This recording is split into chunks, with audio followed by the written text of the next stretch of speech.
Assalamualaikum warahmatullahi wabarakatuh. Salam dan bahagia Bapak Ibu Guru Penggerak. Perkenalkan, saya Oviani SPD, calon guru penggerak Angkatan 11 Kota Padang. Dalam hal ini, saya akan koneksi antar materi, kesimpulan, dan refleksi modul 1.1 dari pemikiran Ki Hajar Dewantara.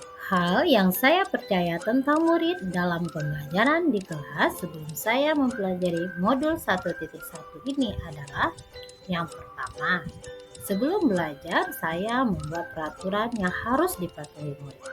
Yang kedua, pembelajaran hanya terpusat pada diri saya. Yang ketiga, saya kurang memahami karakteristik setiap murid-murid saya yang ada di dalam kelas.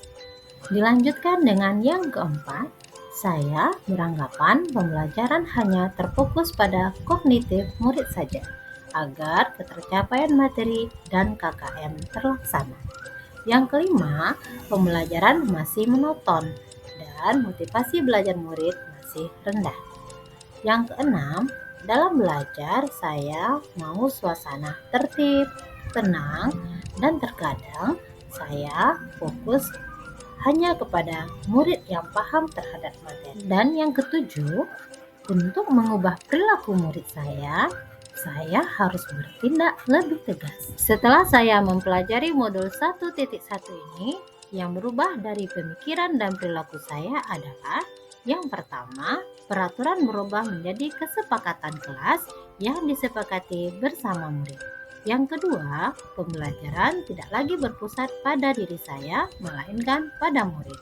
Yang ketiga, saya sudah mulai memahami karakteristik murid-murid saya yang ada di dalam kelas. Yang keempat, pembelajaran tidak lagi terfokus pada kognitif murid saja, melainkan sesuai dengan minat, bakat, dan kreativitasnya masing-masing. Yang kelima, saya akan membuat pembelajaran secara menarik agar motivasi belajar murid meningkat. Dan yang keenam, saya menuntun semua murid dalam belajar sesuai dengan kodratnya, yaitu kodrat alam dan kodrat zaman. Yang ketujuh, saya akan senantiasa menuntun murid saya dengan tidak menuntut, memaksakan kehendak saya terhadap murid. Nah, sekarang hal yang dapat segera saya terapkan lebih baik agar kelas saya mencerminkan pemikiran Ki Hajar Dewantara adalah yang pertama, menuntun murid membuat kesepakatan kelas. Yang kedua, merancang pembelajaran yang sesuai dengan murid saya. Yang ketiga, menerapkan konsep merdeka belajar dan mengintegrasikan setiap pembelajaran dengan pencapaian profil pelajar Pancasila. Keempat, pembelajaran mengutamakan aspek budi pekerti. 5. Pendidikan sesuai dengan kodrat yang dimiliki murid. Keenam, menghindari pemberian tindakan tegas agar murid tidak tertekan dalam belajar. Dan yang terakhir, menemukan nilai-nilai luhur kearifan budaya daerah yang relevan dalam pembelajaran.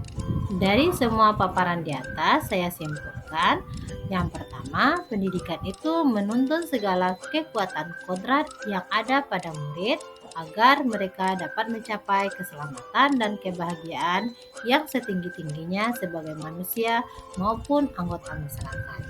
Yang kedua, pendidikan tidak hanya ilmu akademis saja, namun perlu mengembangkan budi pekerti yang baik.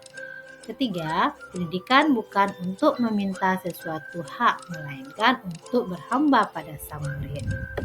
Semoga bermanfaat dan terima kasih.